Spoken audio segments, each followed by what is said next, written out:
ஹல்லேலூயா. எல்லாரும் வாயில உச்சரிக்குமா? Price the Lord. ஹல்லேலூயா.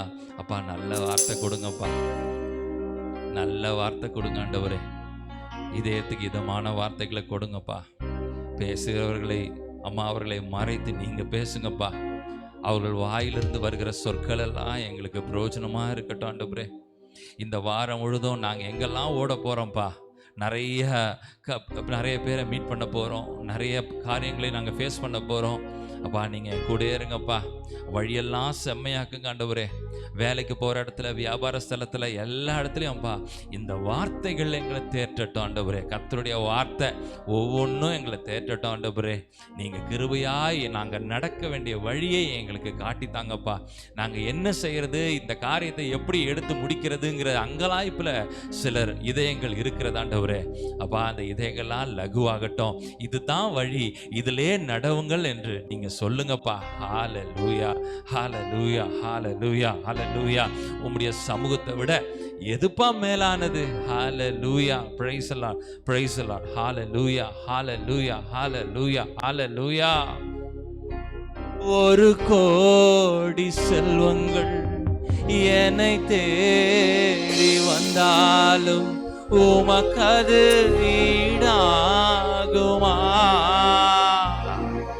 ஒரு கோடி செல்வங்கள் என்னை தேடி வந்தாலும் உமக்கது ஈடாகுமா?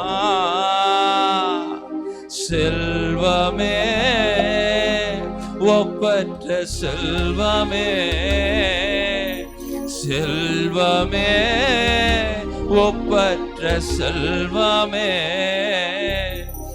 நல்லுணவே, நாளெல்லாம் உம் நினைவே, நல்லுணவே, நாளெல்லாம் உம் நினைவே. உம் சமூகமே என் பாக்கியமே, உம் சமூகமே என் பாக்கியமே. ஓடி வந்தே உம்மை நோக்கிட, ஓடி வந்தே உம்மை நோக்கிட. உம் குரல் கேட்ட, உம் குரல் கேட்ட ராஜா இயேசு ராஜா. எல்லோரும் சேர்ந்து ராஜா இயேசு ராஜா, ராஜா இயேசு ராஜா, ராஜா இயேசு ராஜா. என் பாவம் நீங்கிட எடுத்தீர் சிலுவையே, என்ன உம் அன்பு! ஓ என் பாவம் நீங்கிட எடுத்தீர் சிலுவையை, என்ன உம் அன்பு! தென்றலே, கல்வாரி தென்றலே, தென்றலே, கல்வாரி தென்றலே, அசைவாடும் ஆட்கொள்ளும், ஆளுகை செய்யும், அசைவாடும் ஆட்கொள்ளும், ஆளுகை செய்யும். உம் சமூகமே என் பாக்கியமே, உம் சமூகமே என் பாக்கியமே. ஓடி வந்தே உம்மை நோக்கிட, ஓடி வந்தே உம்மை நோக்கிட. உம் குரல் கேட்ட, உம் குரல் கேட்ட ராஜா இயேசு ராஜா. வாய்கள் உச்சரிங்களேன். ராஜா இயேசு ராஜா ராஜா ஓ எத்தனையோ எழில்மிகு காட்சியை கண்டாலும் என்னாலே ஓ மாயையா, எத்தனையோ எழில்மிகு காட்சிகள் தந்தாலும் எல்லாமே மாயையா. தண்ணீரே ஊற்று தண்ணீரே, தண்ணீரே ஊற்று தண்ணீரே, உன் நடுவில் ஒவ்வொரு நாளும் மூழ்கணுமே, உன் நடுவில் ஒவ்வொரு நாளும் மூழ்கணுமே. ராஜா ஏசு ராஜா ராஜா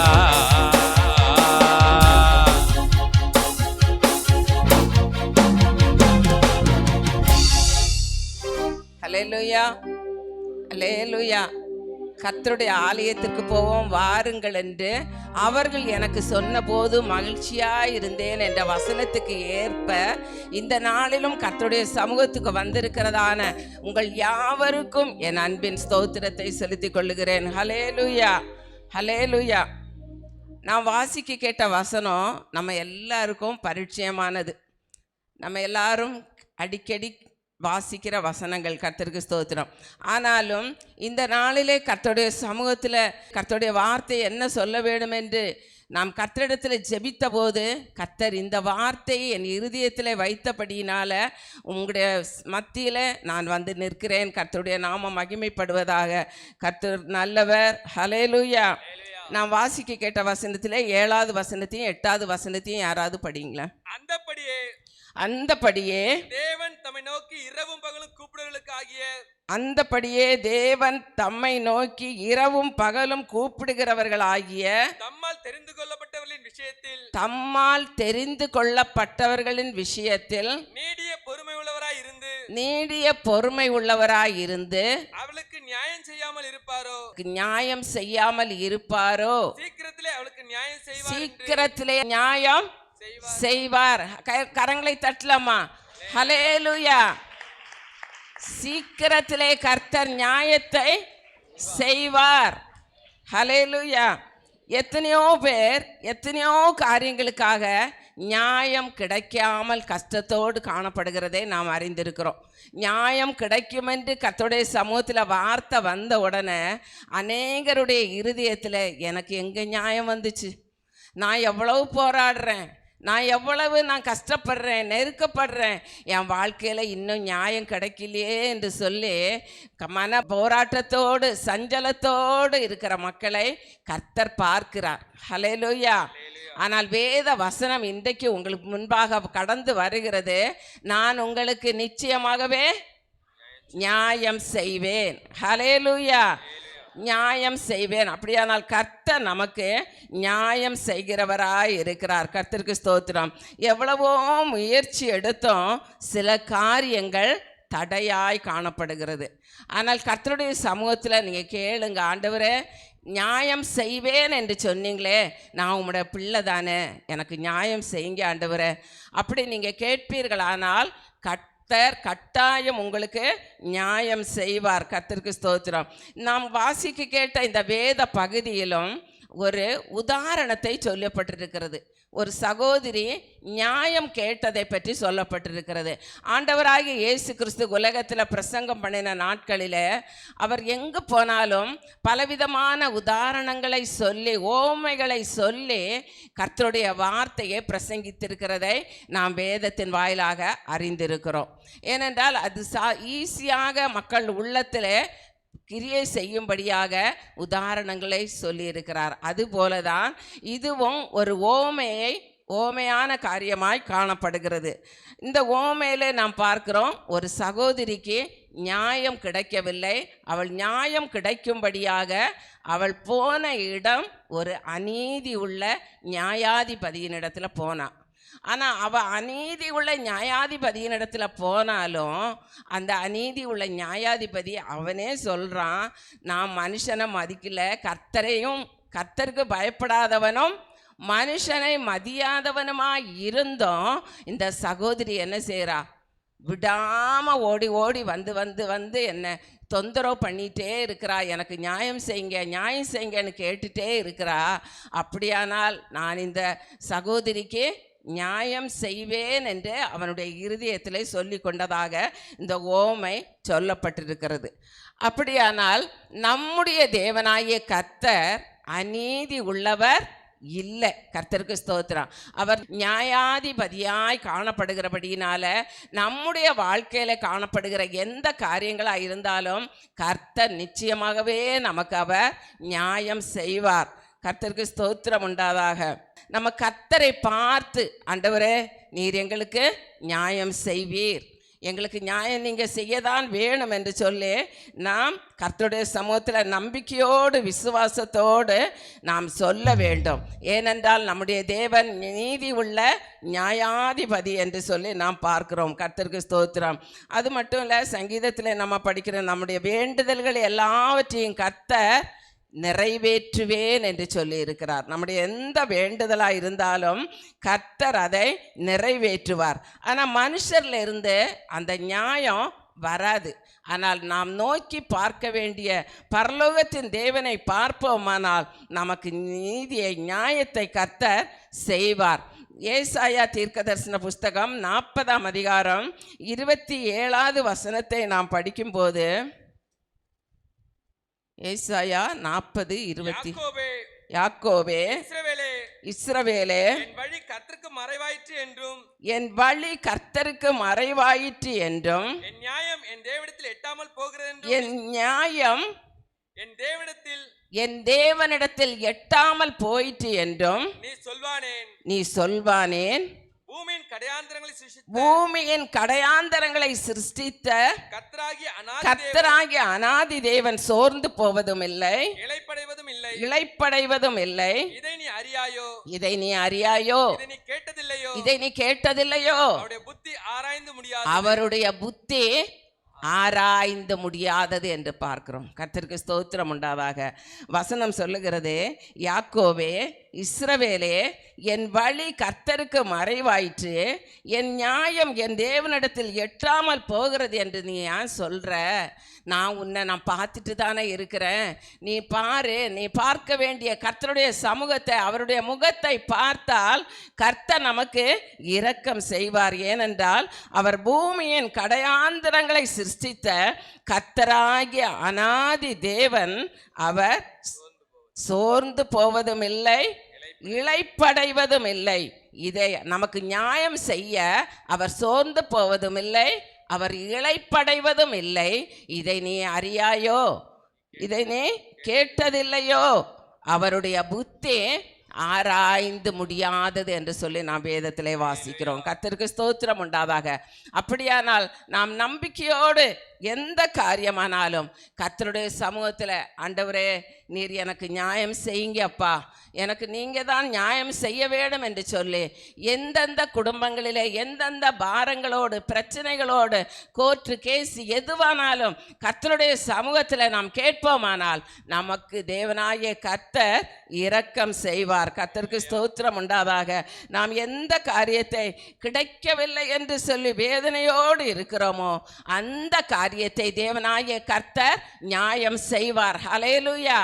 நம்புங்க. கர்த்தருக்கு ஸ்தோத்திரம் உண்டாதாக. நாம் நம்பிக்கையோடு இருக்கும்போது கர்த்தர் நமக்கு நியாயம் செய்வார். கர்த்தருக்கு ஸ்தோத்திரம். என் நியாயம் மறைக்கப்பட்டிருக்கிறதோ அப்படி என்று நம்முடைய இருதயம் குழம்பி அங்கலாய்க்க வேண்டிய அவசியம் இல்லை. கர்த்தருக்கு ஸ்தோத்திரம் உண்டாதாக. ஏனென்றால் கிழக்கில் இருந்தோ மேற்கில் இருந்தோ தெற்கில் இருந்தோ வடக்கில் இருந்தோ எந்த திசையில் இருந்தோ நியாயம் வராது. கர்த்தருக்கு ஸ்தோத்திரமா. ஆனால் கர்த்தரிடத்தில் இருந்துதான் நமக்கு ஆசீர்வாதம் வரணும். கர்த்தருக்கு ஸ்தோத்திரம். அப்படியானால் வானத்தையும் பூமியையும் உண்டாக்கின கர்த்தரிடத்திலிருந்து நமக்கு ஒத்தாசை கிடைக்கும்படியாக நாம் பார்க்க வேண்டியது கர்த்தருடைய முகத்தை பார்க்க வேணும். கர்த்தருக்கு ஸ்தோத்திரம். அவருடைய முகத்தை பார்க்கும்போது நம்மை அவர் வெட்கப்பட்டு போக விடவே மாட்டார் என்று பார்க்கிறோம். சங்கீதங்களின் புஸ்தகம் 37:28 படிங்களேன். 37ஆம் சங்கீதம் 28. கர்த்தர் நியாயத்தை விரும்புகிறவர், கர்த்தர் நியாயத்தை விரும்புகிறவர், அவர் தமது பரிசுத்தவான்களை கைவிடுவதில்லை, அவர் தம்முடைய பரிசுத்தவான்களை கைவிடுவதில்லை, அவர்கள் என்றைக்கும் காக்கப்படுவார்கள், அவர்கள் என்றைக்கும் காக்கப்படுவார்கள் என்று பார்க்கிறோம். கர்த்தர் நியாயத்தை விரும்புகிறவர். அவர் அநீதியை விரும்புகிற தேவன் இல்லை. அவர் நியாயத்தை விரும்புகிறவர். அவர் தம்முடைய பரிசுத்தவான்களை கைவிடுவதில்லை. வேலை செய்கிறதான ஆஃபீஸில் மேல் அதிகாரிகளாக இருக்கலாம், இல்லை நமக்கு கீழே வேலை செய்கிறவர்களாக இருக்கலாம். யாராக இருந்தாலும் நமக்கு அநீதி செய்கிறவர்களாக இருந்தால் நாம் நினைத்து கொள்ள வேண்டும், கர்த்தர் தம்முடைய பரிசுத்தவான்களை அவர் கைவிட மாட்டார். அதுபோல தொழில் செய்கிறவர்களுக்கு விரோதமாக அநீதியை செய்து கொண்டே இருப்பார்கள். ஆனால் நாம் செய்ய வேண்டியது கர்த்தருடைய முகத்தை பார்க்கணும். கர்த்தருக்கு ஸ்தோத்திரம் உண்டாதாக. நம்முடைய இருதயத்துக்குள்ள முறுமுறுப்புகளோ கசப்புகளோ வராதபடிக்கு நாம் கர்த்தரை நோக்கி பார்க்க வேண்டியது அவசியமாயிருக்கிறது. அதிலேயே 32வது வசனம், துன்மார்க்கன் நீதிமான்கள் மேல் கண் வைத்து, துன்மார்க்கன் நீதிமான்கள் மேல் கண் வைத்து அவனை கொல்ல வகை தேடுகிறான், கொல்ல வகை தேடுகிறான். நமக்கு விரோதமாக அநியாயம் செய்து துன்மார்க்கன் என்ன செய்கிறான்? நீதிமான்களை கொல்ல வகை தேடுகிறான் என்று பார்க்கிறோம். ஆனால் கர்த்தரோ அவன் இவன் கையில் விடுவதில்லை, அவனை இவன் கையில் விடுவதில்லை. அவன் நியாயம் விசாரிக்கப்படுகையில், அவன் நியாயம் விசாரிக்கப்படுகையில் அவனை ஆக்கினைக்குள்ளாக தீர்ப்பது, அவனை ஆக்கினைக்குள்ளாக தீர்ப்பதில்லை. கர்த்தருக்கு ஸ்தோத்திரம் உண்டாதாக. அப்படியானால் நாம் நியாயத்தோடு நடந்து கொள்ளும்போது நமக்கு விரோதமாக யார் கிரியை செய்தாலும் கர்த்தர் பார்த்து கொண்டு சும்மா இருக்க மாட்டார். கர்த்தருக்கு ஸ்தோத்திரம் உண்டாதாக.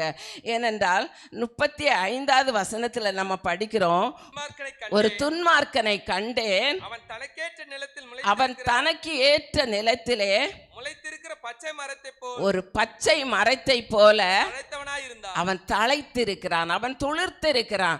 நம்ம உலகத்தில் பொதுவாக நம்ம வாயில் எப்படி வரும்னா பாருங்க, நமக்கு விரோதமாக கிரியை செய்கிறவங்க இருக்கும்போது அவன் எல்லாம் நல்லா இருக்கிறான், துன்மார்க்கன் எல்லாம் நல்லா இருக்கிறான், உலகத்துக்கு பின்னால் போகிறவன் எல்லாம் நல்லா இருக்கிறான். இந்த வார்த்தை தான் நம்ம வாயில் வரும். ஆனால் வசனம் சொல்லப்பட்டிருக்கிறது, கொடிய பலவந்தமான ஒரு துன்மார்க்கரை கண்டேன், அவன் தனக்கு ஏற்ற நிலத்திலே முளைத்திருக்கிற பச்சை மரத்தை போல நல்ல துளிர்த்து தழைத்து போய் இருக்கிறானா. நம்ம சொல்றதான் வசனம் சொல்லுகிறது. கர்த்தருக்கு ஸ்தோத்திரம். ஆனா அவன் எப்படி இருப்பான்? அடுத்த வசனம், ஆனாலும் அவன் ஒழிந்து போனான், அவன் ஒளிந்து போனான், பாருங்கள் அவன் இல்லை, அவனை தேடினேன், அவனை காணப்படவில்லை. கர்த்தருக்கு ஸ்தோத்திரம். ஒரு நாள் துளிர்க்கிறது போலதான் இருக்கும், ஒரு நாள் செழிப்பாய் இருக்கிறது போலதான் இருக்கும். ஆனா ஆண்டவர் என்னைக்கும் அப்படியே அவன் கையில நம்ம ஒப்பு கொடுக்க மாட்டார். கர்த்தருக்கு ஸ்தோத்திரம். ஒரு நாள் ஒன்று வரும், அந்த நாட்களிலே சத்துருக்களுக்கு முன்பாக நம்முடைய தலையை கர்த்தர் உயர்த்துவார். ஹல்லேலூயா, ஹல்லேலூயா.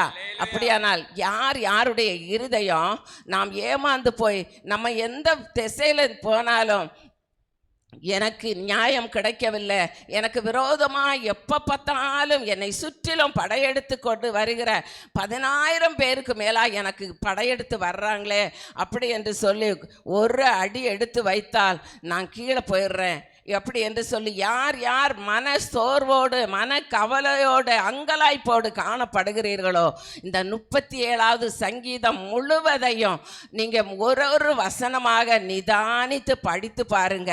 தேவனாகிய கர்த்தருடைய வல்லமை, தேவனாகிய கர்த்தருடைய கிருபை எவ்வளவு விசேஷமானது என்பதை நாம் அறிந்து கொள்ள முடியும். கர்த்தருக்கு ஸ்தோத்திரம் உண்டாதாக. துவங்கும் போதே அந்த வசனத்தில் படிக்கிறோம், பொல்லாதவர்களை குறித்து எரிச்சல் அடையாதே, நியாயக்கேடு செய்கிறவர்கள் மேல் பொறாமை கொள்ளாதே.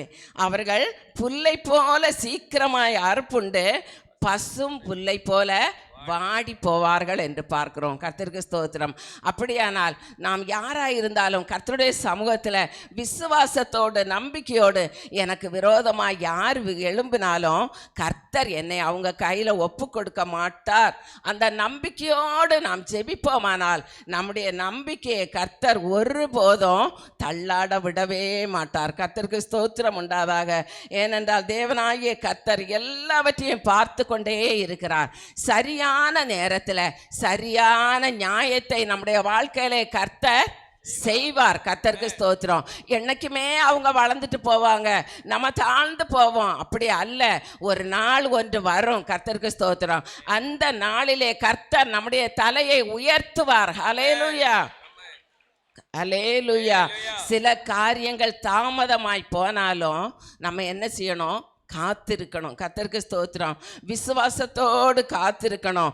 எனக்கு சரியான நேரத்தில் தேவன் எனக்கு நியாயம் செய்வார் என்று நாம் காத்திருக்கணும். அப்படி காத்திருக்கும் போது கர்த்தர் நமக்கான காரியங்களை அவர் செய்து முடிப்பார். ஹல்லேலூயா, ஹல்லேலூயா. இப்படி நியாயம் கிடைக்க வேண்டுமானால் முதலாவது நாம் என்ன செய்ய வேண்டுமானால் நாம் கர்த்தரை நோக்கி கூப்பிட வேணும். கர்த்தருக்கு ஸ்தோத்திரம் உண்டாதாக. சீக்கிரத்திலே உனக்கு நியாயம் கிடைக்கும் என்று சொல்லப்பட்டிருக்கிறது.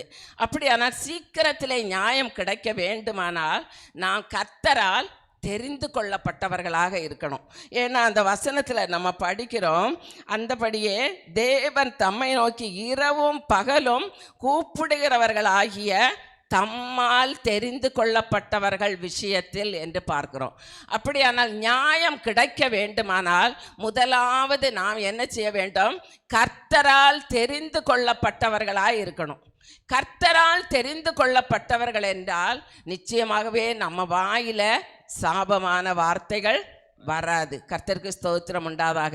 நாம் எது நமக்கு விரோதமாக யார் எழும்பினாலும் நாம் கர்த்தருடைய சமூகத்தில், ஆண்டவரே நீங்கள் கண்ணோக்கி பாருங்க, நீங்கள் எப்படியாவது பாருங்க ஆண்டவரே, எனக்கு இதில் ஒரு நியாயம் செய்யுங்க. அந்த சகோதரி போய் அந்த அநீதி உள்ள நியாயாதிபதியின் இடத்துல போய் போராடுனது போல அடிக்கடி என்ன செய்ய வேணும்? போராடணும். கர்த்தருக்கு ஸ்தோத்திரம். கர்த்தருடைய சமூகத்தை தவிர வேறு தஞ்சம் நமக்கு இல்லாமல் இருக்கிறபடினால நாம் கர்த்தருடைய சமூகத்தில் போராடணும். நாம் கர்த்தரால் தெரிந்து கொள்ளப்பட்டவர்களாக இருக்கணும். நம்ம ஆண்டவர்கிட்ட சொல்லணும், ஆண்டவரே நான் உமக்கு முதலிடம் கொடுக்கிறேனே, நான் ஆலயத்துக்கு போகிறேன், உண்மை ஆராதிக்கிறேன், நான் வேதத்தை வாசிக்கிறேன், கர்த்தருக்கென்று சாட்சியாக ஜீவிக்கிறேன். நம்ம சொல்லணும், நம்ம தைரியமாக கர்த்தருடைய சமூகத்தில் சொல்லணும். யோபை குறித்து ஆண்டவர் சாட்சி கொடுத்தார். உத்தமனும் சன்மார்க்கனும் கர்த்தருக்கு பயந்து பொல்லாப்பை விட்டு விலகுறவனமாய் இருந்தான் என்று சாட்சி கொடுத்தார். அதுபோல கர்த்தர் நம்மை பார்த்து சாட்சி கொடுக்கிற விதமாக நம்முடைய வாழ்க்கையில நாம் தெரிந்து கொள்ளப்பட்டவர்களாய் காணப்பட வேண்டியது அவசியமாயிருக்கிறது. தெரிந்து கொள்ளப்பட்டவர்களை கர்த்தர் கைவிட மாட்டார். கர்த்தருக்கு ஸ்தோத்திரம் உண்டாதாக. தேவன் நம்மை எதற்காக தெரிந்து கொண்டார் என்றால் 1 பேதுரு 2:9 நம்ம படிக்கிறோம், அந்தகாரத்தில் இருக்கிறவர்களை தம்முடைய ஆச்சரியமான ஒளியினிடத்தில் வரவழைத்தவருடைய புண்ணியங்களை அறிவிக்கும்படி தெரிந்து கொள்ளப்பட்டிருக்கிறீர்கள் என்று சொல்லி பார்க்கிறோம். அப்படியானால் கர்த்தர் நம்மை தெரிந்து கொண்ட நோக்கம் அந்தகாரத்தில் இருக்கிறவர்களையும் உலகத்துக்கு நேராய் போகிறவர்களும் கூட ஆச்சரியமான ஒளியை பற்றி, இயேசுவை பற்றி, கர்த்தர் செய்த நன்மைகளை பற்றி, கர்த்தர் செய்கிற உபகாரங்களை குறித்து நாம் சாட்சி சொல்ல வேணும். கர்த்தருக்கு ஸ்தோத்திரம். என்னுடைய வாழ்க்கையில் இப்படிப்பட்ட காரியங்கள் வந்தது, எனக்கு ஒரு பலவீனம் வந்தது, ஆனால் கர்த்தர் என்னை விடுவித்தார், என்னை சோர்ந்து போக விடல. இதை நாம் சொல்வதற்காக தான் கர்த்தர் நம்மை தெரிந்து கொண்டிருக்கிறார். கர்த்தருக்கு ஸ்தோத்திரம். நாம் கர்த்தருக்காக நாம் பிரயாசப்படும் போது நம்முடைய காரியத்தை கர்த்தர் பார்த்து கொள்வார். கர்த்தருக்கு ஸ்தோத்திரம். சங்கீதம் 4:3 நம்ம படிக்கிறோம், பக்தி உள்ளவனை கர்த்தர் தமக்காக தெரிந்து கொண்டார் என்று அறியுங்கள். அப்படியானால் நம்ம எல்லாரையும் கர்த்தர் எதுக்காக தெரிந்து கொண்டிருக்கிறார்? நாம் பக்தி உள்ளவர்கள் என்று கர்த்தர் நம்மை தெரிந்து கொண்டிருக்கிறார்.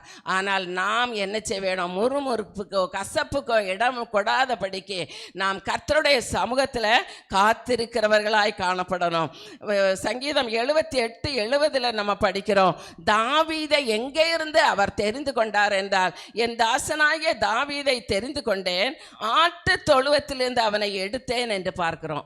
அப்ப ஆடுகளின் பின்னால அலைந்து கொண்டிருந்ததான தாவீது, அவரை குடும்பத்தில் உள்ளவங்க யாரும் ஒரு பொருட்டாவே நினைக்கல. கர்த்தருக்கு ஸ்தோத்திரம் உண்டாதாக. ஆனால் கர்த்தர் தெரிந்து கொண்டார். கர்த்தர் தெரிந்து கொண்டபடியினால அவரை கொண்டு தேவன் அற்புதத்தை செய்தார் என்று பார்க்கிறோம். கர்த்தருக்கு ஸ்தோத்திரம் உண்டாதாக. நம்ம நினைப்போம் நம்முடைய வாழ்க்கையில், ஆனால் தாவீதுக்கு ஒரு உயர்வு வர வேண்டுமானால் அவன் எவ்வளவு போராட்டத்துக்குள்ளே கடந்து வந்தார் என்பதையும் நாம் சிந்தித்து கொள்ள வேணும். நம்ம வேதத்தில் படிக்கிறோம், குளம் கலக்கப்பட்டால் ஒரு அற்புதம் நடக்கும் என்று பார்க்கிறோம். அதுபோல தாவீது ஒரு உயர்வை காண வேணுமானால் கோலியாத்தோடு கூட சண்டை போடணும். கர்த்தருக்கு ஸ்தோத்திரம் உண்டாதாக. அவனுக்கு ஒரு பரீட்சை வந்துச்சு. கர்த்தருக்கு ஸ்தோத்திரம். அவன் பெரிய ஜெயஜாண்டிக்கு உருவமாக இருந்தாலும் அந்த சாத்தானோடு போராடத்தக்கதான பலனை கர்த்தர் அவனுக்கு கொடுத்தார். அந்த போராட்டத்தில் தாவீது வெற்றி பெற்றதுனால தாவீது பல உயர்வுகளை பெற்றுக்கொண்டான் என்று பார்க்கிறோம். பல இக்கட்டுகள் வழியாக கடந்து வந்தாலும் அது உயர்வுக்கு ஒரு அடித்தளமாய் காணப்பட்டது என்று பார்க்கிறோம். அதனால நமக்கு சோர்வு வரும்போது, நமக்கு கஷ்டம் வரும்போது நம்ம சோர்ந்து போகக்கூடாது. எந்த பிரச்சனைகள் போராட்டம் வந்தாலும் இது எனக்கு ஒரு உயர்வுக்கு காரணம், நான் இதை சமாதானமாக சந்தோஷமாக விசுவாசமாக ஆண்டவர் எனக்கு செய்வார், எனக்கு என்னை கைவிட மாட்டார், என்னை அவருக்கு ஒருபோதும் என்னை வெட்கப்பட விட மாட்டார் என்கிற தைரியத்தோடு கூட நம்ம கடந்து போவோமானால் கர்த்தர் நம்மையும் அவர் கைவிடவே மாட்டார். கர்த்தருக்கு ஸ்தோத்திரம் உண்டாதாக.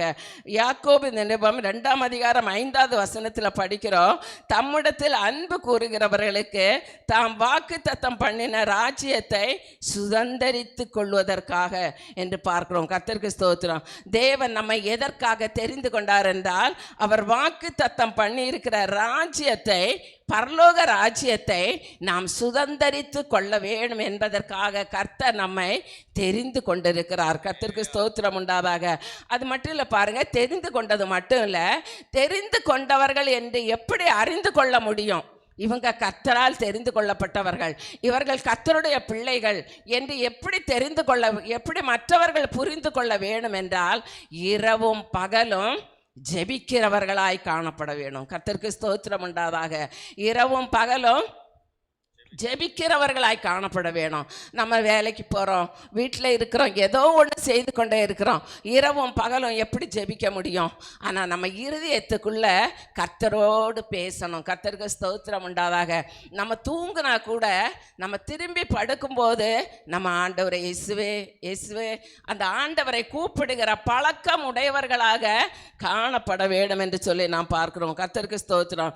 தெரிந்து கொள்ளப்பட்டவர்கள் எப்பொழுதும் இரவும் பகலும் கர்த்தரை நோக்கி பார்க்கிறவர்களாக இருக்க வேணும். கர்த்தருக்கு ஸ்தோத்திரம். அவர்களுடைய வாழ்க்கையில் எந்த விதமான பலவீனமோ கஷ்டமோ நஷ்டமோ ஏதாவது தவிர்க்க முடியாத ஏதாவது தேவைகள் இருக்கலாம், எதுவானாலும் நாம் கர்த்தருடைய சமூகத்தில் அமர்ந்து கேட்கணும். இரவும் பகலும், ஆண்டவரே என்னுடைய வாழ்க்கையில் இப்படி ஒரு குறைவு இருக்கிறது, என்னுடைய வாழ்க்கையில் இப்படி ஒரு பிரச்சனை காணப்படுகிறது, எனக்கு இரக்கம் செய்யுங்க ஆண்டவரே என்று சொல்லி கர்த்தரை நோக்கி இரவும் பகலும் கூப்பிடணும். கர்த்தருக்கு ஸ்தோத்திரம். கர்த்தருடைய சமூகத்தில் உட்கார்ந்து நாம் இரவும் பகலும் அவரை நோக்கி கூப்பிடும்போது கர்த்தர் நமக்கு பதிலை தருவார்.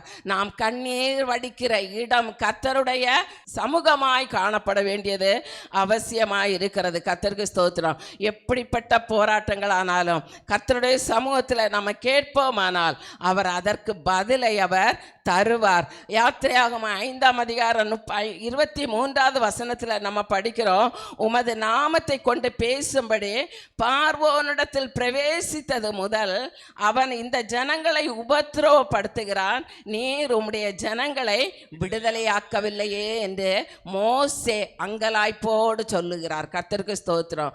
என்னை நீங்க பார்வோனிடத்தில் பேச அனுப்புனீங்க, ஆனா ஜனங்களை இன்னும் கொஞ்சம் கூட உபத்திரவப்படுத்துகிறாரே என்று சொல்லி அங்கலாய்த்து மோசே ஆண்டவரோடு கூட பேசுகிறதை பார்க்கிறோம். கர்த்தருக்கு ஸ்தோத்திரம் உண்டாதாக. ஆனால் யாத்திராகமம் 2ஆம் அதிகாரம் 23வது வசனத்தில் நம்ம படிக்கும்போது, அடிமையாய் போனதான இஸ்ரவேலரை அவர்களுக்கு கொடுமைகள் அநேகம் வந்தாலும் அவர்கள் கர்த்தரை நோக்கி பெருமூச்சு விட்டு அழுத போது அவர்களுடைய பெருமூச்சின் சத்தத்தை கேட்டு தேவனாகிய கர்த்தர் அவர்களை விடுவித்தார் என்று பார்க்கிறோம். அப்படியானால் ஒரு பக்கம் கஷ்டம், வேதனை, நெருக்கம் வந்தாலும் நாம் பெருமூச்சு விட்டு அழுது இரவும் பகலும் கர்த்தரை நோக்கி பார்க்கும்போது அவர் சும்மா இருக்கவே மாட்டார். கர்த்தருக்கு ஸ்தோத்திரம் உண்டாதாக. சாதாரண பெற்றோராய் காணப்படுகிற நாமே நம்முடைய பிள்ளைகளுக்கு ஏதாவது அழுது எப்படியாவது எனக்கு இது வேணும், இந்த பொருளை வாங்கி கொடுங்கன்னு கேட்கும்போது அதை வாங்கி கொடுக்காமல் இருக்க முடியாது. கர்த்தருக்கு ஸ்தோத்திரம். எப்படியாவது ஐயோ பிள்ளை அழுகிறாளே அப்படி என்ற அந்த அங்கலாய்ப்பு பெற்றோருடைய மனதுக்குள்ள வருகிறது. அப்படியானால் நம்மை பெற்றெடுத்த தேவனாகிய கர்த்தரும் அப்படிதான். அவரை நோக்கி அழுது புலம்பி நம்ம ஜெபிக்கும் போது நிச்சயமாகவே தேவனாகிய கர்த்தர் நம்முடைய சத்தத்தையும் அவர் புறம்பே தள்ள மாட்டார், உனக்கு கிடையாதுன்னு சொல்ல மாட்டார். கர்த்தருக்கு ஸ்தோத்திரம். அவர் உருக்கமான இரக்கங்களினால அவர் நம்மை சேர்த்து கொள்ளுகிற தேவன். வசனம் சொல்லுகிறது, இமைப்பொழுது உன்னை கைவிட்டேன், ஆனாலும் உருக்கமான இரக்கங்களினால உன்னை நான் சேர்த்து கொள்வேன். அப்ப சில வேளைகளிலே நாம் கைவிட்டது போல கர்த்தர் என்னை மறந்துட்டாரோ அப்படி என்று நினைக்கிறது போல காணப்படும். ஆனாலும் அடுத்த செகண்ட் உடனே தேவன் என்னை கைவிட மாட்டார். அவர் ஒரு காலம் என்னை மறக்க மாட்டார். என்னை அவர் கண்ணோக்கமாய் இருக்கிறார். என் தேவைகளை அறிந்திருக்கிறார். என் பிரச்சனை என்ன என்று அவருக்கு தெரியும். என் சரீரத்தில் என்ன பலவீனம் இருக்குன்னு தெரியும். மனுஷனுக்கு தெரியாது. ஒருவேளை மனைவியினுடைய சரீரத்தில் இருக்கிற பிரச்சனை புருஷனுக்கு தெரியாம இருக்கலாம். புருஷனுடைய இருதயத்துக்குள்ள என்ன வேதனை இருக்கு என்று மனைவிக்கு தெரியாமல் இருக்கலாம். ஆனால் நம்மை உண்டாக்கின கர்த்தருக்கு எல்லாவற்றையும் அவர் அறிந்திருக்கிறார். அவர் ஒருபோது நம்மை கைவிடுகிற தேவன் இல்லை, நம்மை வெட்கப்பட விடுகிற தேவனும் இல்லை. ஆகையினால கர்த்தருடைய சமூகத்தில் நாம் அன்றாடி இரவும் பகலும் அவரை நோக்கி பார்க்கும் போது நிச்சயமாகவே நான் உங்களை ஆசீர்வதித்து உங்களை பெருகவே பெருக பண்ணுவேன் என்று சொன்ன தேவன் நம்மோடு கூட இருந்து நமக்கு அவர் போதுமானவராய் இருக்க வல்லவராய் இருக்கிறார். சங்கீதக்காரன் சொல்லுகிறான் 88ஆம் சங்கீதம் 1 வசனத்தில், கர்த்தாவே இரவும் பகலும் உம்மை நோக்கி கூப்பிடுகிறேன் ஆண்டவரே என்று சொல்லுகிறதை பார்க்கிறோம். இரவும் பகலும் உம்மை நோக்கி கூப்பிடுகிறேன் என்று சங்கீதக்காரன் சொல்லுகிறார். அது மட்டுமல்ல 42ஆம் சங்கீதம் 3வது வசனத்தில் கூட, உன் தேவன் எங்கே என்று நாள்தோறும் சத்துருக்கள் என்ன சொல்லுகிறபடியினால இரவும் பகலும் கண்ணீரே என் உணவாயிற்று. நமக்கு ஒரு கஷ்டம் வருகிறது என்றால் சத்துருக்கள் புறஜாதிகள் நம்மை பார்த்து, உங்களுக்கு ஏன் இந்த பிரச்சனை, உங்கள் தேவன் எங்கே போனாரு, இப்படியெல்லாம் பரியாசம் பண்ணுவாங்க. ஆனால் நம்ம கர்த்தருடைய சமூகத்தில் போய் உட்கார்ந்து, ஆண்டவரே என்ன பரியாசம் பண்ணுறாங்க, என்னை ஏளனமாக பார்க்குறாங்க, என்னை கேவலப்படுத்துகிறாங்க, ஆனால் எனக்கு கண்ணீரே எனக்கு உணவாய் மாறிட்டு ஆண்டவரே என்னை விடுவீங்க, இந்த இக்கட்டிலிருந்து கொண்டு வாங்க, இந்த போராட்டத்திலிருந்து என்னை விடுவித்து கொண்டு வாங்க, ஜனத்தின் நடுவில் என்னை உயர்த்தி வைங்க என்று இரவும் பகலோ கர்த்தரை நோக்கி பார்க்கும் போது, கர்த்தருடைய சமூகத்தில் கண்ணீர் வடிக்கும் போது நம்முடைய கண்ணீரை அவர் ஒருபோதும் அவர் புறம்பே தள்ள மாட்டார். கர்த்தருக்கு ஸ்தோத்திரம் உண்டாதாக. ஆகினால கர்த்தரை நோக்கி பார்த்தால் நம்முடைய முகத்தை கர்த்தர் வெட்கப்பட விடவே மாட்டார். ஹல்லேலூயா, ஹல்லேலூயா. சிங்க குட்டிகள் தாட்சி அடைந்த பட்டினியா இருக்கலாம், ஆனால் கர்த்தரை தேடுகிறவர்களுக்கு ஒரு நன்மையும் குறைபடாது. கர்த்தருக்கு ஸ்தோத்திரம் உண்டாதாக. நம்முடைய வாழ்க்கை ஒரு வனாந்திரமான வாழ்க்கையை போல காணப்படலாம், ஆனால் வனாந்திரத்தில் கூட தேவன் செழிப்பை கொடுக்கிற தேவன், வனாந்திரத்தில் வழியை உண்டாக்குகிற தேவன், வனாந்திரத்தில் நீரூற்றை கட்டளையிடுகிற தகப்பனாய் இருக்கிறபடியினால நம்முடைய வாழ்க்கை எந்த சூழ்நிலையானாலும் கர்த்தரை கர்த்தரை நம்பி பின்பற்றி கடந்து வந்த தம்முடைய பிள்ளைகளை அவர் ஒருபோதும் வெட்கப்பட விட மாட்டார். ஹல்லேலூயா, ஹல்லேலூயா. ஆண்டவரே, வனாந்திரத்தை செழிப்பாக மாற்றுகிறவர், என் குடும்பத்தை செழிப்பாக மாற்றும் ஆண்டவரே. கடன்களை மாற்றுங்க, கண்ணீரை துடைங்க. என் பிள்ளைகள் குடும்பங்களிலே ஆசீர்வாதம் காணப்படட்டும், என் பிள்ளைகள் குடும்பங்களிலே செழிப்பு காணப்படட்டும் என்று கர்த்தருடைய சமூகத்திலே நாம் அங்கலாய்ப்போடு கேட்போமானால், நம்முடைய அங்கலாய்ப்பை கேட்டு கர்த்தர் பதிலை தர அவர் வல்லமை உள்ள தேவனாய் இருக்கிறார் என்று பார்க்கிறோம். கர்த்தருக்கு ஸ்தோத்திரம் உண்டாதாக. குறிப்பாக நாம் எந்தெந்த காரியங்களுக்காக இரவும் பகலும் அதிகமாய் ஜெபிக்க வேணும் என்றால், கர்த்தருக்கு ஸ்தோத்திரம் உண்டாதாக, அழிந்து போகிற மக்களுக்காக நான் அதிகமாக நாம் இரவும் பகலும் ஜெபிக்கணும். ஏன்னா வசனம் சொல்லுகிறது, முதலாவது தேவனுடைய ராஜ்யத்தையும் அவருடைய நீதியும் தேடுங்கள், அப்பொழுது இவைகளெல்லாம் கூட கொடுக்கப்படும் என்று யோபு சொல்லியிருக்கிறார். தன்னுடைய சிநேகிதருக்காக வேண்டிக் கொண்ட போது கர்த்தர் அவனுடைய சிறையிருப்பை மாற்றினார் என்று பார்க்கிறோம். அதுபோல நம்முடைய வாழ்க்கையிலேயும் அழிந்து போகிற மக்களுக்காக, குடித்து வெறித்து ஆலயத்துக்கு வராமல் தங்கள் மனம் போன போக்கிலே ஜீவிக்கிற பிள்ளைகளுக்காக, அவர்களுக்காக நாம் ஜெபிக்க வேண்டியது அவசியமாக இருக்கிறது. அதுபோல வாலிப பிள்ளைகளுக்காக, ஆண்டவரே, வாலிப பிள்ளைகள் வழி தப்பி போகக்கூடாது, தங்கள் ஆத்துமாவை நஷ்டப்படுத்தக்கூடாது, தங்கள் சரீரங்களை நஷ்டப்படுத்தக்கூடாது. அவர்களை கர்த்தர் உமது பக்கமாய் கொண்டு வாரும் என்று சொல்லி அழிந்து போகிற மக்களுக்காக கண்ணீரோடு இரவும் பகலும் ஜெபிக்கிறவர்களாய் காணப்பட வேணும். புலம்பலின் புஸ்தகம் 2ஆம் அதிகாரம் 18-19 நம்ம படிக்கிறோம். சியோன் குமாரத்தியே, இரவும் பகலும் நதியளவு கண்ணீர் விடு என்று பார்க்கிறோம். சியோன் குமாரத்தியே, நீ இரவும் பகலும் நதியளவு கண்ணீர் விடு.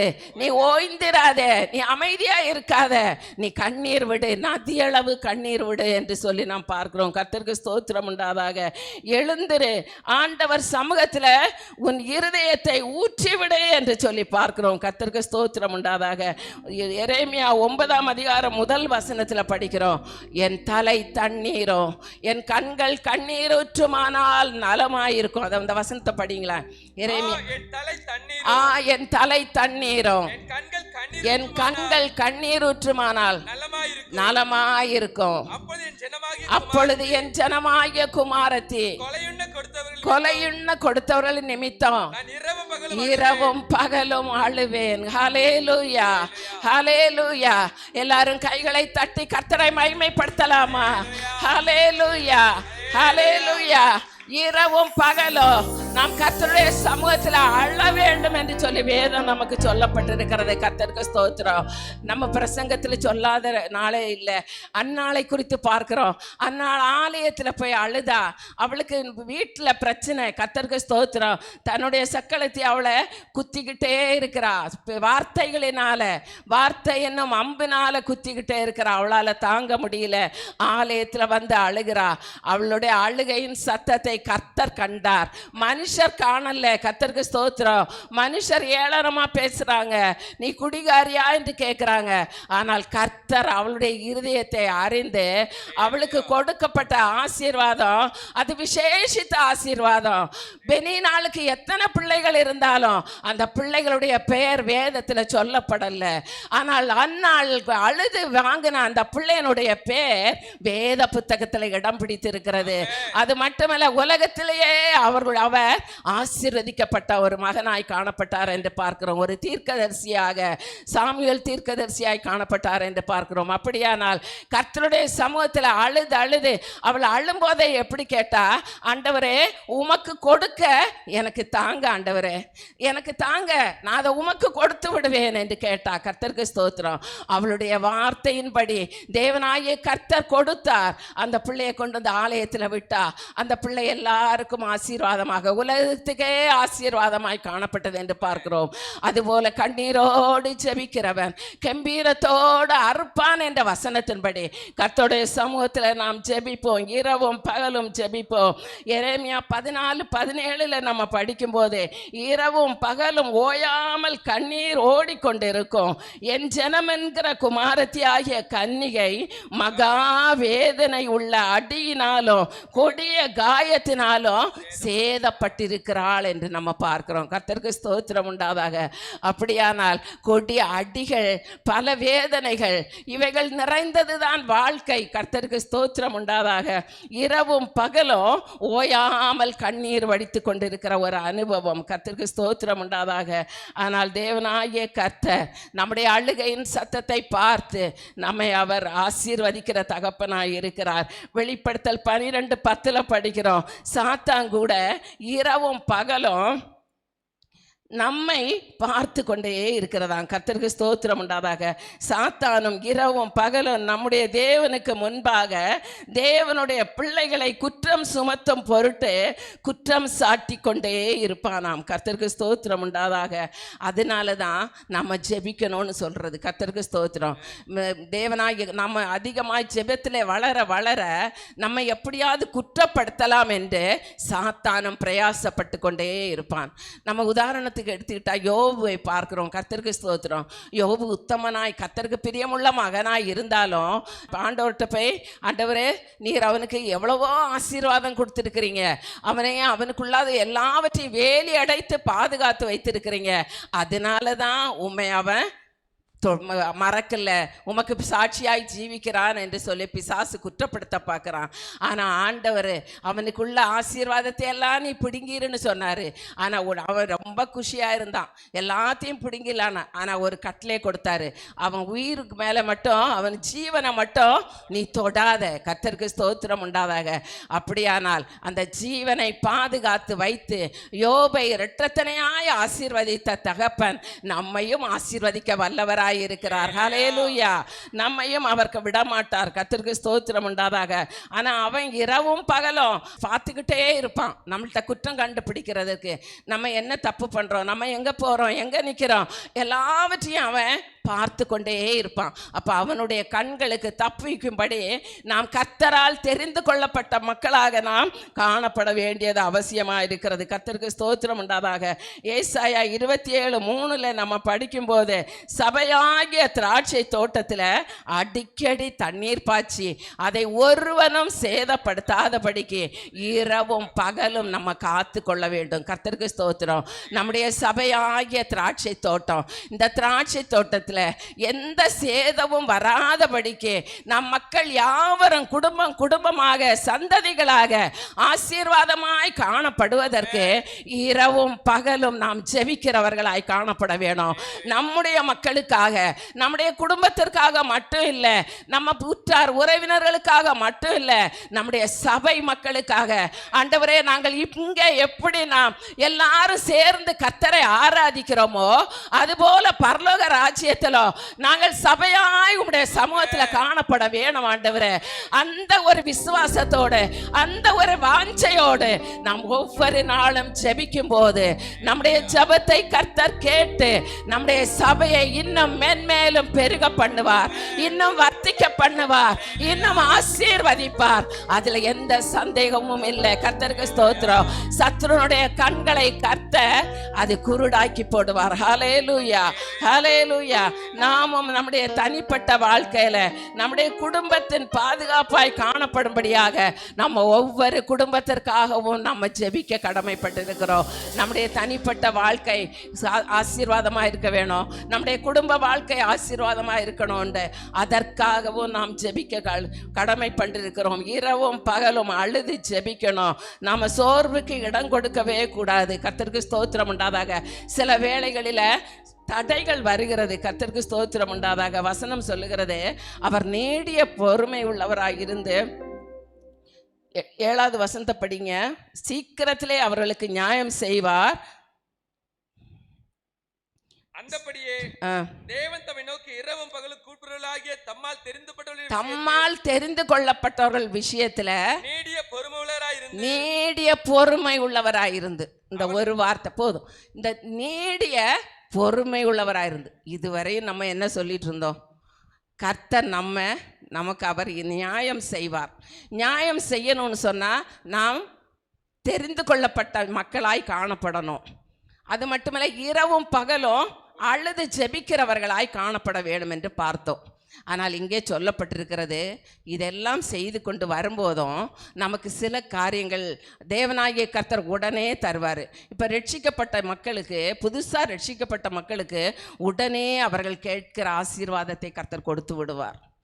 நம்ம ஆவிக்குரிய ஜீவியத்தில் வளரும் போது பாருங்கள், ஒரு செடியை நட்டு வைக்கிறோம். நட்டு வைக்கும்போது ஒரு காற்று லேசாக வீசினா, கொஞ்சம் வேகமாக வீசினா அந்த செடி சாஞ்சு போயிடும். ஆனால் நம்ம விசுவாசத்தில் இன்னும் உறுதியாக இருக்கும்போது நம்முடைய வேறு கீழே ஸ்ட்ராங்காக இருக்கும். கர்த்தருக்கு ஸ்தோத்திரம். நமக்கு சோதனைகள், சின்ன சின்ன சோதனைகள், வேதனைகள் எது வந்தாலும் நம்மால் அதை தாங்க முடியும். அது ஆண்டவருக்கு தெரியும். கர்த்தருக்கு ஸ்தோத்திரம் உண்டாதாக. சோதனையை சகிக்கிற மனுஷன் பாக்கியவான் என்று பார்க்கிறோம். அது மட்டுமல்ல, சோதனையை அவருடைய பிள்ளைகளுக்கு தான் அவர் தராரு. கர்த்தருக்கு ஸ்தோத்திரம் உண்டாதாக. அதை நம்ம தாங்கி ஜெயித்து போகும்போது ஒரு விசேஷித்த ஆசீர்வாதத்தை கர்த்தர் நம்முடைய வாழ்க்கையில் கட்டளையிடுவார். கர்த்தருக்கு ஸ்தோத்திரம். ஆபிரகாம் ஆசீர்வாதத்திற்காக 25 வருஷம் காத்திருந்தார். அவர் விசுவாசிகளின் தகப்பன். அதுபோல ஈசாக்கு ஆசீர்வாதத்திற்காக 20 வருஷம் காத்திருந்தார். ஆனால் ஆண்டவருக்கு தெரியும், இவங்க இந்த பிள்ளைங்க என்னை விட்டு போக மாட்டாங்க. எத்தனை வருஷம் கடந்தாலும் ஆனால் நான் அவங்கள என்ன செய்ய மாட்டேன், கைவிட மாட்டேன். சொன்னதை செய்யவளவோ கைவிட மாட்டேன் என்று சொன்ன தேவன் ஒருபோதும் கைவிட மாட்டார். அதற்காக 25 வருஷம் ஆச்சு. அதுவரையும் என்ன கஷ்டப்பட விட மாட்டார். கர்த்தருக்கு ஸ்தோத்திரம் உண்டாதாக. ஒவ்வொரு நாளும் நமக்கு உண்ண ஆகாரம், உடுக்க வஸ்திரம், தங்க இடம் எல்லாவற்றையும் கர்த்தர் தந்து நம்மை பராமரித்து கொண்டே வருவார். சத்துருக்களின் இஷ்டத்துக்கு நம்மை ஒப்பு கொடுக்கவே மாட்டார். கர்த்தருக்கு ஸ்தோத்திரம் உண்டாதாக. நம்ம பார்க்குமானால் யோசேப்பை குறித்து பார்க்கலாம். யோசேப்பு எத்தனையோ இக்கட்டுகளை தாண்டி வந்தார். அந்த இக்கட்டுகளை தாண்டி வந்தாலும் ஆண்டவருக்கு தெரியும், யோசேப்பை குறித்து ஒரு திட்டம் வைத்திருந்தார். யோசேப்பு எந்த சந்தர்ப்பத்திலேயும் முறுமுறுக்கல, கசப்ப வைக்கல, எதையும் வைக்கல.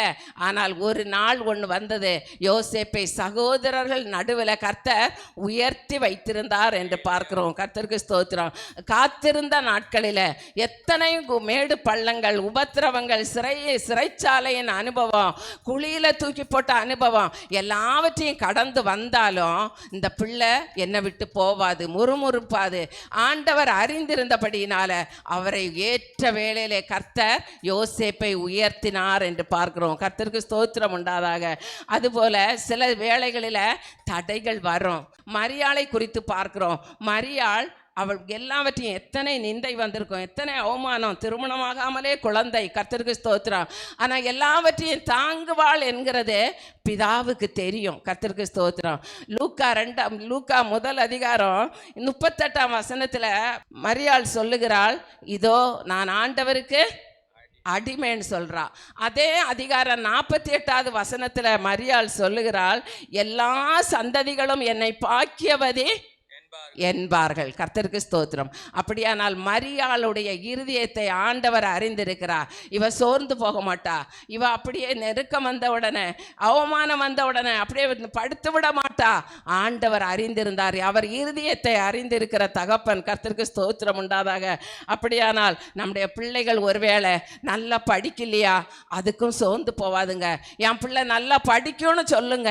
நல்லா படிக்கும்னு நீங்க சொல்லிட்டே இருந்தா அந்த பிள்ளை படிக்கும். இது முட்டாள், இது ஒன்றுத்துக்கு ஆகாது அப்படின்னு உங்கள் வாயில் வந்துச்சுன்னு சொன்னால் அந்த பிள்ளைங்க அப்படி தான் இருக்கும். அதனால நல்ல வார்த்தைகளை உங்கள் வாயில் சொல்லுங்க. கர்த்தர் பிள்ளைகளை ஆசீர்வதிப்பார். கர்த்தருக்கு ஸ்தோத்திரம். உங்களை நம்பி தந்திருக்கிற பிள்ளைகள் ஆசீர்வாதமாய் எம் ஜனத்தின் நடுவில் தலை நிமிர்ந்து நிற்கத்தக்கதான ஒரு அனுபவத்தில் நம்ம பிள்ளைகள் வளர வேண்டுமானால் நம்முடைய பிள்ளைகளுக்காக நாம் ஜெபிக்க வேணும். கர்த்தருக்கு ஸ்தோத்திரம். சோர்ந்து போகாமல் எப்பொழுதும் ஜெபிக்க வேண்டும் என்று பார்க்கிறோம். அது மட்டுமல்ல, தானியேலை போல அன்னுதினமும் கர்த்தருடைய சமூகத்திலே ஜெபிக்கிறவர்களாக காணப்பட வேண்டும் என்று சொல்லி பார்க்கிறோம். கர்த்தருக்கு ஸ்தோத்திரம் உண்டாதாக. அப்படியானால் நம்முடைய வாழ்க்கையிலையும் நாம் கேட்ட வசனத்தின்படி நாம் பார்க்கும்போது அந்தபடி தேவன் தம்மை நோக்கி இரவும் பகலும் கூப்பிடுகிறவர்களாகிய தம்மால் தெரிந்து கொள்ளப்பட்டவர்கள் விஷயத்தில் நீடிய பொறுமை உள்ளவராயிருந்து அவர்களுக்கு நியாயம் செய்யாமல் இருப்பாரோ? கட்டாயம் அவர் நியாயம் செய்வார். கர்த்தருக்கு ஸ்தோத்திரம் உண்டாதாக. நாம் நம்பிக்கையோடு காணப்பட வேணும். கர்த்தருக்கு ஸ்தோத்திரம் உண்டாதாக. நாம் அப்படிப்பட்ட நம்பிக்கை நம்முடைய வாழ்க்கையிலே வருவதற்கு நாம் செய்ய வேண்டிய காரியம், கர்த்தருக்கு ஸ்தோத்திரம், நியாயம் கிடைக்க வேண்டுமானால் முதலாவது நாம் கர்த்தரால் தெரிந்து கொள்ளப்பட்டவர்களாக காணப்பட வேணும். அது மட்டுமல்ல, கர்த்தருடைய சமூகத்தில் இரவும் பகலும் ஜெபிக்கிறவர்களாய் காணப்பட வேணும். மூன்றாவதாக பார்க்கும்போது, தாமதித்தாலும் என் தேவன் என்னை கைவிட மாட்டார். அந்த விசுவாசம் நமக்குள்ள காணப்பட வேணும். நான் கர்த்தருடைய பிள்ளை, நான் அவருடைய கரத்தில் இருக்கிறேன், என்னை அவர் கைவிட மாட்டார், என்னை உயர்த்துவார், என்னை ஏந்துவார், சுமப்பார் என்கிற அந்த விசுவாசத்தோடு காணப்படுவோமானால் சத்துருடைய எல்லா போராட்டங்களுக்கும் நீக்கி நம்மை ரட்சிக்க கர்த்தர் போதுமானவராய் இருக்கிறார். கர்த்தர் நல்லவர். ஹல்லேலூயா. இந்த நாளிலே நம்ம எல்லாரும் நம்முடைய இருதயத்துக்குள்ள சொல்லிக்கொண்டே போங்க, கர்த்தர் எனக்கு நியாயம் செய்வார். ஹல்லேலூயா. எந்த இடைஞ்சல்கள் வந்தாலும், எந்த பிரச்சனைகள் காணப்பட்டாலும் எனக்கு நியாயம் செய்வார். என்னை ரொம்ப காத்திருக்க வைக்க மாட்டார். என் ஜனத்தின் நடுவில் என்னை உயர்த்துவார் என்ற அந்த நம்பிக்கையோடு கடந்து போங்க. கர்த்தர் உங்கள் ஒவ்வொருவரையும் ஆசீர்வதிப்பாராக. கர்த்தருடைய நாமம் மகிமைப்படட்டும். ஒரு பாட்டு ஒன்று இருக்கு பாருங்க. நீதியின் சூரியன் உதிக்கும், கர்த்தர் நமக்கு நீதியை செய்வாராம். Price the Lord. ஹல்லேலூயா. சூனிய நமக்கு எதிராக எழும்புகிற எந்த சக்தியா இருந்தாலும், அது சூனியம், மந்திரம், தந்திரம், இது யாரா இருந்தாலும், நீதியின் சூரியன் உதிக்கும், அந்த சூனிய மந்திரத்தை அழிக்கும். நீதியின் சூரியன் உதிக்கும், அந்த சூனிய மந்திரத்தை அழிக்கும். தேவர்களின் விக்கிரகம் தேடியும் காணாமல் போகும். உயிர் தேழுந்தார், உயிர் தேழுந்தார், உயிர் தேழுந்தார், உயிர் தேழுந்தார், உன்னதரேசு உயிர் தேழுந்தார். காலி கல்லறை காணவாரி கர்த்தன் கிருபையை நித்தம் தேடி உயிர் தேழுந்தார், உயிர் தேழுந்தார். ஹல்லேலூயா. நமக்காக உதித்திருக்கிறது நீதியின் சூரியன். Praise the Lord. ஹல்லேலூயா. தலை வணங்குவோமா? அப்படியே ஒரு நிமிடம் எழுந்திருப்போமா? Price the Lord. Hallelujah. Hallelujah. ஒரு வெற்றியின் தேவன், நியாயம் செய்கிற தேவன். ஹல்லேலூயா. எனக்கு விரோதமாய் எது எழுந்தாலும் எனக்காக என் ஆண்டவர் யுத்தம் பண்ண வல்லவராய் இருக்கிறார். ஹல்லேலூயா. நம்முடைய கண்ணீரை கர்த்தர் மாற்றுகிறார். ஹல்லேலூயா. கண்ணீரை கர்த்தர் மாற்றுகிறார். ஹல்லேலூயா. நிந்தனை பூமியில் இராதபடிக்கு அதை முற்றிலும் அகற்றுகிறார். Amen. Praise the Lord. Hallelujah. Hallelujah. Praise the Lord. Praise the Lord. Praise the Lord. Hallelujah. எனக்கு கர்த்தர் நியாயம் செய்கிறார். ஹல்லேலூயா. எனக்கு கர்த்தர் நியாயம் செய்கிறார். Praise the Lord. Praise the Lord. Hallelujah. எல்லாரும் துதிப்போமா? வாய்களை திறந்து சொல்லுவோம், எனக்கு கர்த்தர் நியாயத்தை செய்கிறார், எனக்கு கர்த்தர் நீதியை செய்கிறார். Hallelujah. Praise the Lord. Hallelujah. Hallelujah. Praise the Lord. Hallelujah. நீதியின் கரத்தினால் தாங்கியே நடத்துவார். நீதியின் கரத்தினால் தாங்கியே நடத்துவார். கர்த்தரே என் பலன், எதற்குமே அஞ்சிடே. கர்த்தரே என் பலன், எதற்குமே அஞ்சிடே. ஜெயம் கொடுக்கும் தேவனுக்கு கோடி கோடி ஸ்தோத்திரம். வாழ்வழிக்கும் இயேசு ராஜாவுக்கு வாழ்நாள் எல்லாம் ஸ்தோத்திரம். ஜெயம் கொடுக்கும் தேவனுக்கு கோடி கோடி ஸ்தோத்திரம். வாழ்வழிக்கும் இயேசு ராஜாவுக்கு வாழ்நாள் எல்லாம் ஸ்தோத்திரம். எல்லாரும் சேர்ந்து அல்லேலூயா, அல்லேலூயா. எல்லாரும் பாடுவே ஆனந்த துணியால் உயர்த்துவே.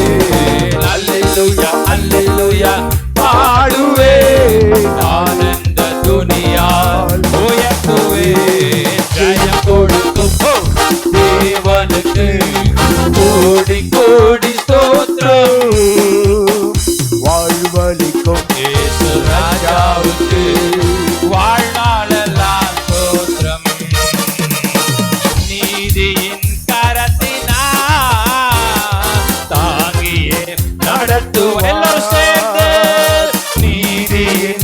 கரத்தினார் தாங்கி நடத்துவார். கர்த்தரே என் பலன், எதற்குமே அஞ்சிடே. சொல்லுங்க, கர்த்தரே என் பலன், ஓ எதற்குமே அஞ்சிடே. ஜெயம் கொடுக்கும் தேவனுக்கு கோடி கோடி ஸ்தோத்திரம். வாழ்வழிக்கும் இயேசு ராஜாவுக்கு வாழ்நாளெல்லாம் ஸ்தோத்திரம். ஜெயம் கொடுக்கும் தேவனுக்கு கோடி கோடி ஸ்தோத்திரம். வாழ்வழிக்கும் இயேசு ராஜாவுக்கு வாழ்நாளெல்லாம் ஸ்தோத்திரம். ஜெயம் கொடுக்கும் தேவனுக்கு கோடி கோடி ஸ்தோத்திரம். வாழ்வழிக்கும் இயேசு ராஜாவுக்கு வாழ்நாளெல்லாம் ஸ்தோத்திரம். ஜெயம் கொடுக்கும் தேவனுக்கு கோடி கோடி ஸ்தோத்திரம். வாழ்வழிக்கும் இயேசு ராஜாவுக்கு அல்லேலூயா, வாழ்நாளெல்லாம் அல்லேலூயா, அல்லேலூயா. பாடுவே ஆனந்த துதியால் உயர்த்துவே. அல்லேலூயா, அல்லேலூயா. பாடுவே ஆனந்த துதியால் உயர்த்துவே. ஜெயம் கொடுக்கும் தேவனுக்கு கோடி கோடி ஸ்தோத்திரம். வாழ்வழிக்கும் இயேசு ராஜாவுக்கு வாழ்நாளெல்லாம் ஸ்தோத்திரம். வாழ்நாளெல்லாம் ஸ்தோத்திரம்.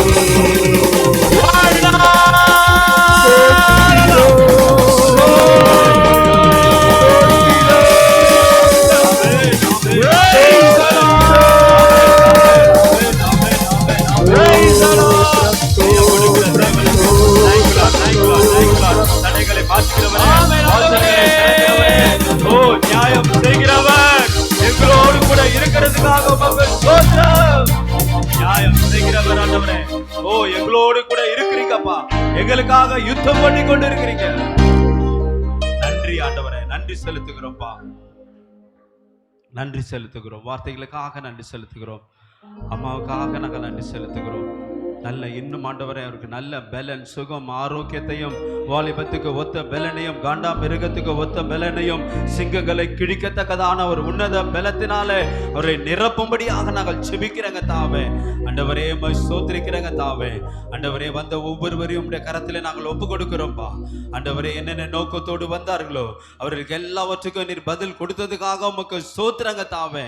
வியாதிகள் நீங்கிறதற்காக உமக்கு ஸ்தோத்திரம், பற்றாக்குறைகளை நீங்கிறதற்காக உமக்கு ஸ்தோத்திரம். ஆண்டவரே கவலை, கண்ணீர்கள், பாரங்களை லகுவாக நீர் மாற்றினதற்காக உமக்கு ஸ்தோத்திரங்க தாவே. சோர்ந்து போகிற நேரத்திற்கு கர்த்தர் தமக்கு பலனை கொடுக்கிறார் என்ற வார்த்தையின்படி எல்லா சோர்வுகளையும் நீக்கினதற்காக உமக்கு நன்றி செலுத்துகிறோம். தொடர்ந்து உம்முடைய நாமம் மட்டும் மகிமைப்படட்டுங்க தாவே. எங்களை தாழ்த்தி உம்முடைய கரத்திலே நாங்கள் ஒப்புக் கொடுக்கிறோம். ஆண்டவரே இப்பொழுது இருக்கிறதை விட இன்னும் 1000 1000 1000 மடங்கு ஆண்டவரே சரீர சுகத்திலையும் ஆண்டவரும் இன்னும் 1000 மடங்கு பொருளாதார ஆண்டவரே பரலோகத்துடைய ஐஸ்வரியத்தினால நீர் நிரப்பும்படியாக நாங்கள் ஜெபிக்கிறங்க தாவே. விசேஷ விதமாக திருச்சபைக்காக நாங்கள் ஜெபிக்கிறங்க தாவே.